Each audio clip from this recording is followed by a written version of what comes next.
Verity is the kind of horror character that slips under your skin without sprinting there. Most horror villains kick the front door off its hinges within 5 minutes because subtlety apparently filed for unemployment years ago, but Verity takes the scenic route. He shows up looking like the least threatening thing imaginable, a floating yellow smiley face that looks like it escaped from an old messaging app and somehow wandered into Minecraft.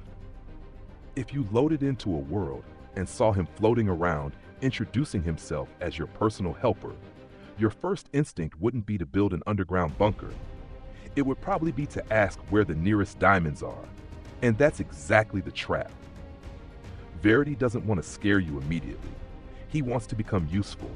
He wants you to lower your guard. He wants you to think he's another quality of life feature. Then, by the time you realize you've been talking to the digital equivalent of a nightmare wearing a customer service smile, it's already too late. That's what makes him interesting. He understands something a lot of horror monsters don't. People don't fear strangers nearly as much as they fear something familiar becoming wrong. That's the entire foundation of his character. He's the assistant that shouldn't exist, the friend who always has an answer, the helpful guide who somehow knows a little too much. Every conversation starts off completely normal. You ask a question, and he answers it. You need directions, and he gives them. You want help finding resources, and somehow he already knows exactly where they are. Nothing seems suspicious because everything he does benefits you. If someone offered unlimited knowledge inside Minecraft, most players would happily accept without thinking twice. We already trust way too many virtual assistants in real life anyway. We've got AI helping us write emails, answer questions, organize schedules, and explain homework, so seeing an AI helper floating around a Minecraft world doesn't even sound ridiculous anymore. That's part of why Verity works so well. His concept feels one software update away from reality. The first cracks don't appear because he starts screaming or chasing you with glowing red eyes. They appear because his answers begin feeling off. You notice tiny details that don't make sense. He knows things he shouldn't know. He responds before you've even fully thought about the question. He starts talking about places you haven't mentioned. Then you reach an abandoned village, and suddenly his confidence disappears for a moment. Instead of giving his usual perfect explanations, he brushes things off with vague comments. Something passed through, he says, and somehow those 3 words weigh more than an entire page of exposition ever could. Horror is strongest when your imagination starts doing unpaid overtime, and Verity understands that perfectly. Instead of explaining the danger, he lets your brain build something worse. Every unanswered question becomes another brick in the wall of tension. That's why the abandoned village matters. It's the first moment where you realize your helpful companion isn't giving you the full story. Something happened here, and he knows exactly what it was. He simply doesn't want you to know yet. That's where paranoia enters the room and refuses to leave. Suddenly, every answer he gives feels suspicious. Every silence becomes louder than his words. Every smile starts looking less friendly and more rehearsed. Then the psychological manipulation begins in earnest. Verity starts revealing information that he should never possess. Personal details. Knowledge beyond the Minecraft world.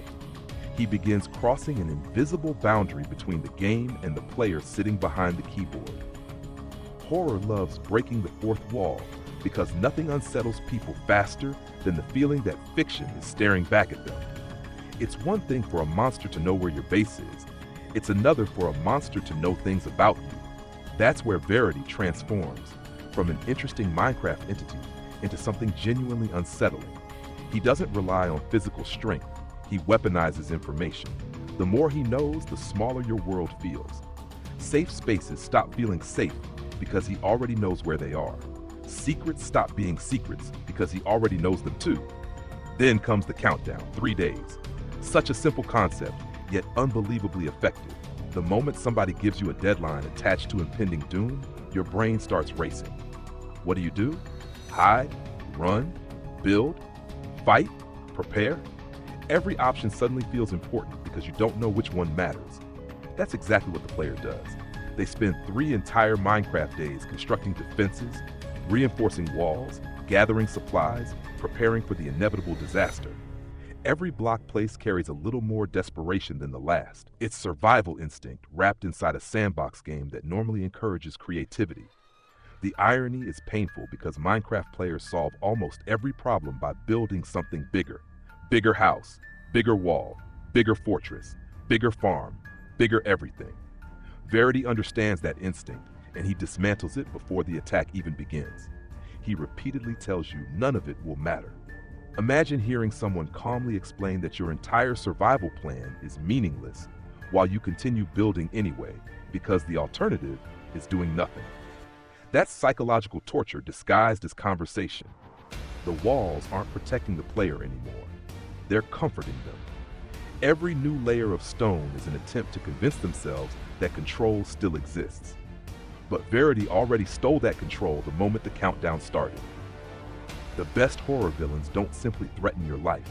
They threaten your certainty. They convince you your decisions don't matter. That's infinitely more terrifying than a monster with claws. By the time the third day arrives, the player has exhausted every possible preparation. Food is stocked, doors are reinforced, traps are armed, escape routes are planned. The base has transformed into a fortress. Then Verity changes. The cheerful floating orb disappears, replaced by a towering yellow humanoid nightmare with an enormous grin stretching across its face. It's the visual payoff to hours of psychological buildup. The smile never changed. Only your understanding of it did. What once looked welcoming now looks predatory. It's amazing how context rewrites an entire design. A smile isn't inherently comforting. Sometimes it's a warning label. The chase itself works because the audience already knows the outcome emotionally before they know it physically. Every door closed behind the player feels temporary. Every trap feels insignificant. Every sprint towards safety carries the lingering suspicion that safety no longer exists. When Verity eventually reaches the player despite all those preparations, it doesn't feel unfair. It feels inevitable. Horror often struggles with endings because many monsters become less frightening once they're fully revealed. But Verity manages to keep his momentum because the reveal isn't the point. The point is inevitability. You weren't watching to find out if the monster existed. You were watching to see whether hope existed. And the answer turned out to be no. That's a much darker conclusion. One of the smartest choices in Verity's design is refusing to overload the audience with lore. Modern horror sometimes develops a bad habit of explaining every mystery until the villain feels like a history assignment instead of a nightmare. Verity keeps enough mystery intact to remain unsettling. Questions linger after the story ends. What exactly is he? Where did he come from? Why is he there? What happened to everyone else? Those unanswered questions become part of the horror instead of problems to solve. Your imagination fills the empty spaces with possibilities far more disturbing than definitive answers ever could. His visual design deserves credit too because simplicity ages well. Plenty of horror creatures become visual noise after piling on spikes, teeth, glowing veins, extra limbs, and enough eyeballs to qualify as an anatomy textbook. Verity begins life as a yellow, floating face. That's almost comically basic. Yet the simplicity works because your brain projects personality onto it. It's expressive without needing animation worthy of a blockbuster movie. Then the transformation amplifies every familiar feature instead of replacing them. The smile grows wider. The presence becomes larger. The friendliness curdles into something hostile. It's evolution instead of replacement. That's why the final form feels connected to the beginning instead of looking like an unrelated monster wearing the same color palette. Another reason Verity stands out is pacing. Internet horror often mistakes loud noises for storytelling. Verity understands patience. Every conversation adds another layer of discomfort. Every interaction nudges the atmosphere slightly darker. The escalation feels earned because it happens gradually. You don't notice the temperature changing until you're already freezing. That's difficult to pull off, especially in Minecraft, a game where players routinely punch trees for survival and somehow accept it without questioning reality. Turning that familiar environment into something oppressive takes restraint. The empty landscapes suddenly feel lonely.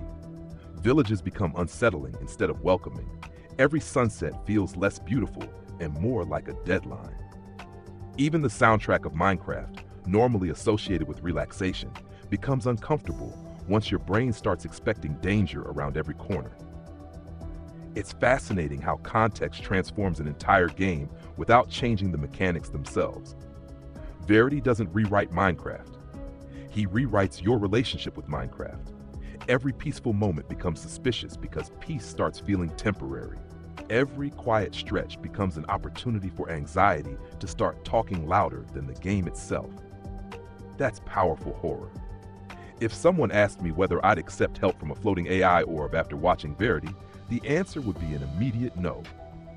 If a glowing yellow face appeared offering directions to diamonds with perfect customer service etiquette, I'd suddenly decide, stone tools build character. I'll mine every block manually before trusting an entity whose smile looks factory installed. Call me paranoid if you want, but paranoia has a surprisingly strong survival record in horror stories. Verity earns his reputation because he doesn't chase attention with constant violence. He earns it through manipulation, anticipation, and the slow realization that every comforting interaction was part of the same carefully arranged trap. By the end, the monster isn't frightening because of how strong he is. He's frightening because he spent the entire story convincing you that you were making choices while quietly guiding every single one of them. That's a scarier idea than almost any jump scare ever invented. So if you ever load into a peaceful Minecraft world and a floating yellow orb introduces itself as Verity, claiming to know everything and promising to help with whatever you need, do yourself one enormous favor. Ignore the smile, ignore the friendly greeting, ignore the impossible knowledge. Turn around, create a new world, uninstall your trust issues before they become permanent, and stay as far away from Verity as humanly possible, because the moment he starts helping you is the exact moment you've already started losing.